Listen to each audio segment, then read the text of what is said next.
இயேசுவை நேசிப்பவர்கள் பைபிளை வாசிப்பார்கள். இந்த சேனலை பின்பற்றினால் ஓராண்டில் வேதாகமத்தை வாசித்து முடித்து விடலாம். ஃபாலோ பண்ணுங்க, சப்ஸ்கிரைப் பண்ணுங்க. யோபு 33ஆம் அதிகாரம். யோபே, என் நியாயங்களை கேளும், என் வார்த்தைகளுக்கெல்லாம் செவிகொடும். இதோ என் வாயை இப்போது திறந்தேன். என் வாயில் இருக்கிற என் நாவானது பேசும். என் வார்த்தைகள் என் இருதயத்தின் உண்மைக்கு ஒத்திருக்கும். நான் அறிந்ததை என் உதடுகள் சுத்தமாய் வசனிக்கும். தேவனுடைய ஆவியானவர் என்னை உண்டாக்கினார். சர்வ வல்லவருடைய சுவாசம் எனக்கு உயிர் கொடுத்தது.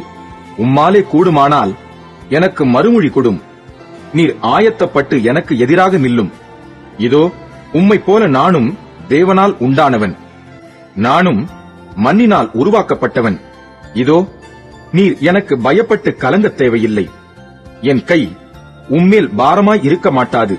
நான் காதார கேட்க நீர் சொன்னதும் எனக்கு கேள்வியான உம்முடைய வார்த்தைகளின் சத்தமும் என்னவென்றால், நான் மீறுதல் இல்லாத சுத்தன், நான் குற்றமற்றவன், என்னில் அக்கிரமமில்லை. இதோ என்னில் அவர் குற்றம் பிடிக்க பார்க்கிறார். என்னை தமக்கு சத்ருவாக எண்ணிக்கொள்ளுகிறார். அவர் என் கால்களை தொழுவிலே மாட்டி என் நடைகளை எல்லாம் காவல்படுத்துகிறார் என்று சொன்னீர். இதிலே நீர் நீதியுள்ளவர் அல்லவென்று உமக்கு பிரதியுத்தரமாக சொல்லுகிறேன். மனுஷனை பார்க்கிலும் தேவன் பெரியவராயிருக்கிறார். அவர் தம்முடைய செயல்கள் எல்லாவற்றையும் குறித்து காரணம் சொல்லவில்லை என்று நீர் அவரோடு ஏன் வழக்காடுகிறீர்? தேவன் ஒரு விசை சொல்லியிருக்கிற காரியத்தை இரண்டாம் விசை பார்த்து திருத்துகிறவரல்லவே. கன நித்திரை மனுஷர் மேல் இறங்கி அவர்கள் படுக்கையின் மேல் அயர்ந்திருக்கையில் அவர் ராக்காலத்து தரிசனமான சொப்பனத்திலே மனுஷருடைய செவிக்கு தாம் செய்யும் காரியத்தை வெளிப்படுத்தி அதை அவர்களுக்கு வரும் தண்டனையினாலே முத்திரை போட்டு மனுஷன் தன்னுடைய செய்கையை விட்டு நீங்கவும் மனுஷருடைய பெருமை அடங்கவும் செய்கிறார். இவ்விதமாய் அவன் ஆத்துமாவை படுகுழிக்கும் அவன் ஜீவனை பட்டய வெட்டுக்கும் தப்புவிக்கிறார். அவன் தன் படுக்கையிலே வாதையினாலும் தன் சகல எலும்புகளிலும் அகோரமான நோவினாலும் தண்டிக்கப்படுகிறான். அவன் ஜீவன் அப்பத்தையும் அவன் ஆத்துமா ருசிகரமான போஜனத்தையும் அரோசிக்கும். அவன் மாம்சம் காணப்படாதபடிக்கு அழிந்து மூடப்பட்டிருந்த அவன் எலும்புகள் வெளிப்படுகிறது. அவன் ஆத்துமா பாதாளத்துக்கும் அவன் பிராணன் சாவுக்கும் சமீபிக்கிறது. 1000 ஒருவராகிய சாமாசி பண்ணுகிற தூதனானவர் மனுஷனுக்கு தம்முடைய நிதானத்தை அறிவிக்கும்படிக்கு அவனுக்கு அனுசாரியாய் இருந்தாரேயாகில் அவர் அவனுக்கு இறங்கி அவன் படுகுழியில் இறங்காதபடிக்கு நீர் அவனை ரட்சியும்.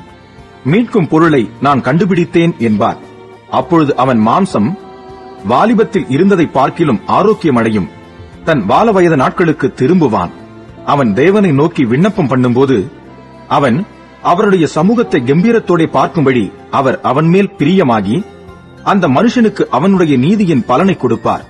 அவன் மனுஷரை நோக்கி பார்த்து, நான் பாவம் செய்து செம்மையானதை புரட்டினேன், அது எனக்கு பிரயோஜனமாய் இருக்கவில்லை.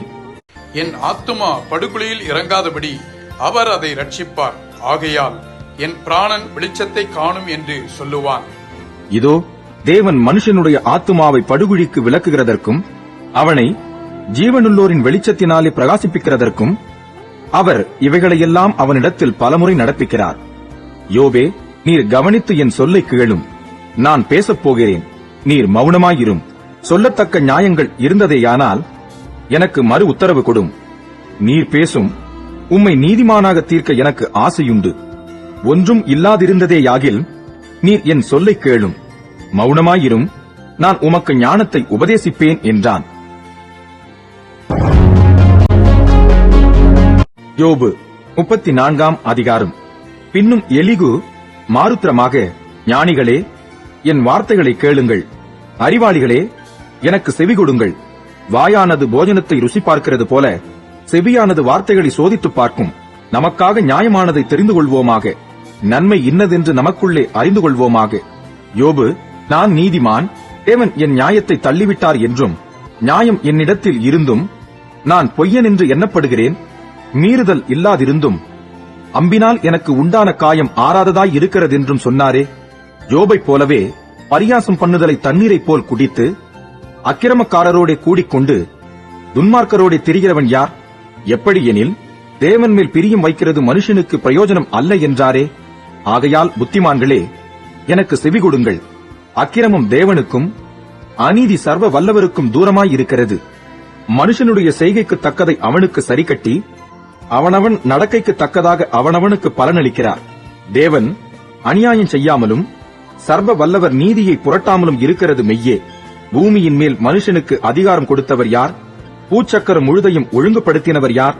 அவர் தம்முடைய இருதயத்தை அவனுக்கு விரோதமாக திருப்பினாராகில் அவனுடைய ஆவியையும் அவனுடைய சுவாசத்தையும் தம்மிடத்தில் இழுத்துக் கொள்ளுவார்.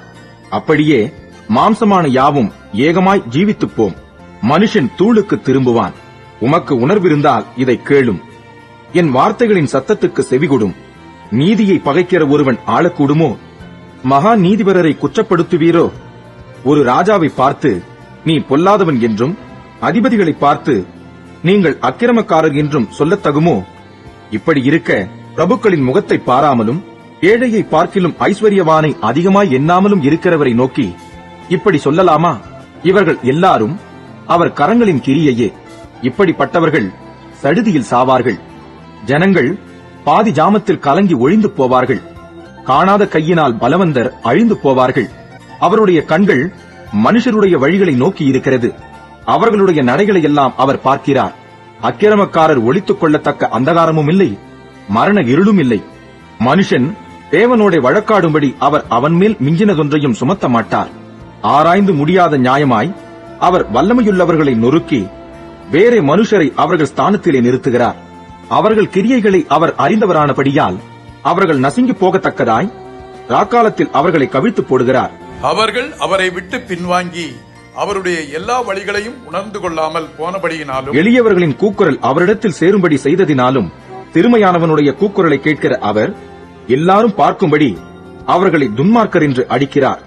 மாயக்காரன் ஆளாதபடிக்கும் ஜனங்கள் சிக்கிக் கொள்ளப்படாதபடிக்கும் ஒரு ஜனத்துக்கானாலும் ஒரு மனுஷனுக்கானாலும் அவர் சமாதானத்தை அருளினால் யார் கலங்க பண்ணுவான்? அவர் தமது முகத்தை மறைத்தால் அவரை காண்கிறவன் யார்? நான் தண்டிக்கப்பட்டேன், நான் இனி பாவம் செய்ய மாட்டேன். நான் காணாத காரியத்தை நீர் எனக்கு போதியும். நான் அநியாயம் பண்ணினேனானால் நான் இனி அப்படி செய்வதில்லை என்று தேவனை நோக்கி சொல்லத்தகுமே.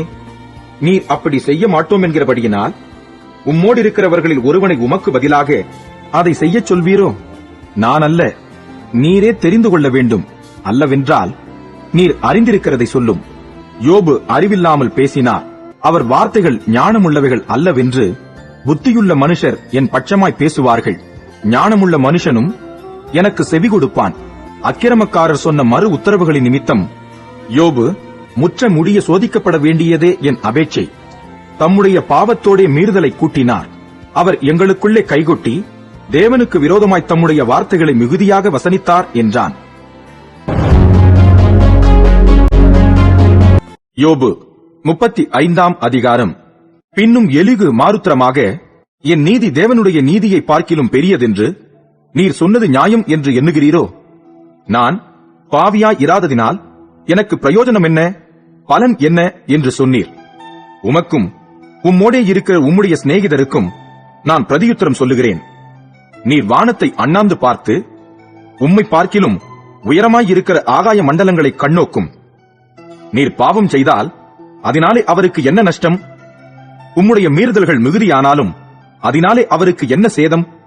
நீர் நீதிமானாயிருந்தால் அதனாலே அவருக்கு என்ன கிடைக்கும்? அல்லது அவர் உம்முடைய கையில் என்ன லாபத்தை பெறுவார்? உம்முடைய பாவத்தினால் உம்மை போன்ற மனுஷனுக்கு நஷ்டமும் உம்முடைய நீதியினால் மனுபுத்திரனுக்கு லாபமும் உண்டாகும்.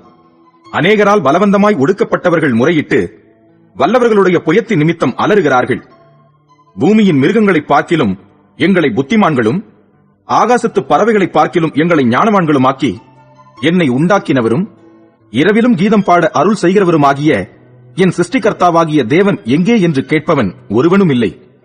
அங்கே அவர்கள் பொல்லாதவர்களின் பெருமையின் நிமித்தம் கூப்பிடுகிறார்கள். அவரோ மறு உத்தரவு கொடுக்கிறதில்லை. தேவன் வீண் வார்த்தைக்கு செவிகொடார். சர்வ வல்லவர் அதை கவனியார். அவருடைய தரிசனம் உமக்கு கிடைக்கிறதில்லை என்று நீர் சொல்லுகிறீரே. ஆனாலும் நியாய தீர்ப்பு அவரிடத்தில் இருக்கிறது. ஆகையால் அவருக்கு காத்துக் கொண்டிரும். இப்போது அவருடைய கோபமானது நியாயத்தை முற்றிலும் விசாரியாது. அவர் இன்னும் ஒன்றையும் குறையற்ற விதமாய் தீர்க்கவில்லை. ஆகையால் யோபு வீணாய் தம்முடைய வாயை திறந்து அறிவில்லாமல் வார்த்தைகளை மிகுதியாய் வசனிக்கிறார் என்றான்.